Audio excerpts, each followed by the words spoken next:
Alright, so this just dropped today. For the past 2 months, Anthropic had their most powerful model locked behind a government collaboration. Only a handful of cybersecurity organizations could even touch it. Today, they opened it up.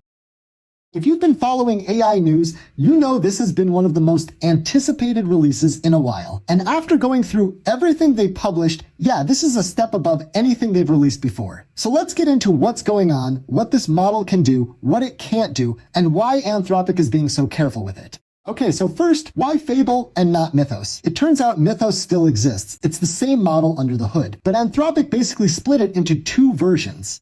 Mythos was this internal model they showed off back in April. And when I say internal, I mean restricted, like government collaboration level restricted. They literally said it was too dangerous to release to the public because of how good it was at cybersecurity stuff. It was part of this thing called Project Glasswing, working with the US government. So what they did was they took that same model, added a bunch of safety guardrails on top, and called the public version Fable 5. Think of it like this. Mythos is the raw engine, Fable is the version with the safety bumpers. Same power, but wrapped in restrictions. And those restrictions are actually pretty aggressive. Anthropic says if you ask Fable 5 something that touches on cybersecurity or certain biology topics, it won't answer you directly. It'll fall back to Claude Opus 4.8 instead. They admit this is conservative and that sometimes it'll block harmless questions, but they say it's temporary. They also say these guardrails only trigger in less than 5% of sessions. So for most people doing normal work, you probably won't even notice. Now, the part everyone cares about, is it actually good? And the answer is, yeah, it's really good. State of the art on pretty much everything they tested. Let me run through some numbers real quick. On SW Bench Pro, that's the benchmark for AI coding agents, Fable 5 scored 80.3%. For comparison, Claude Opus 4.8 got 69.2%, and GPT 5.5 got 58.6%. So it's not just a small improvement, it's a significant jump. On Frontier Code, which tests harder coding problems with production quality standards, Fable 5 scores 29.3%. GPT 5.5 is at 5.7%. Opus 4.8 is at 13.4%. So on the genuinely difficult stuff, it's more than doubling the next best model. And importantly, that score holds even at medium effort levels, meaning the model doesn't need to spend a ton of tokens to get there.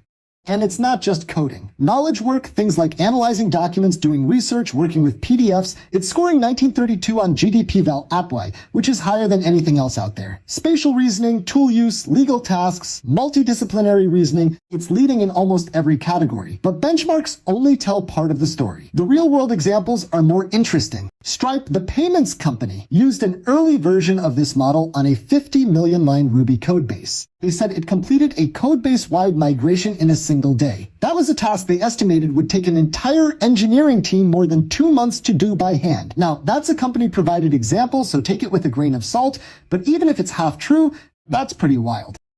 In Vision Task, they had it play Pokemon Fire Red from start to finish using only raw screenshots. No maps, no helper tools, no extra game information. Older Claude models needed a full harness of additional tools just to make progress. Fable 5 beat the game with Vision alone.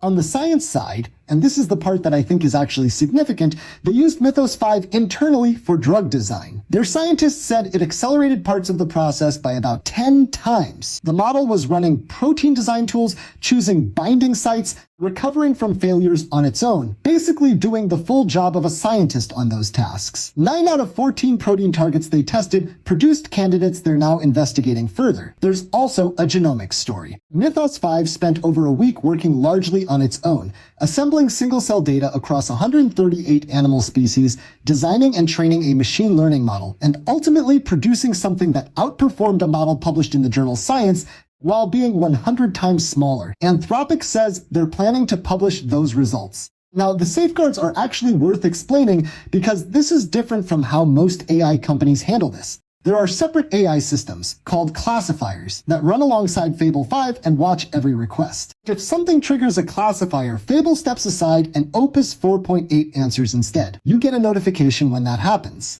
The 3 areas covered are cybersecurity, biology and chemistry, and what they call distillation, which is when someone is systematically querying the model to extract its knowledge and use it to train a competing AI. They ran an external bug bounty with over 1,000 hours of testing. Nobody found a universal jailbreak. An external red teaming firm also failed. The UK AI Safety Institute made some partial progress in a short testing window, but nothing complete. One test showed Claude Fable 5 with only a 5.4% attack success rate under automated red teaming. Claude Opus 4.8 was at 56.6% on the same test. That's a meaningful difference. They also ran a misaligned behavior test where they score how likely a model is to do something sketchy when pushed. Fable 5 scored 2.06 out of 10. That's pretty good. Claude Sonnet 4.6 scored 2.81, which is worse. So Fable 5 is more capable and more aligned, at least by their metrics.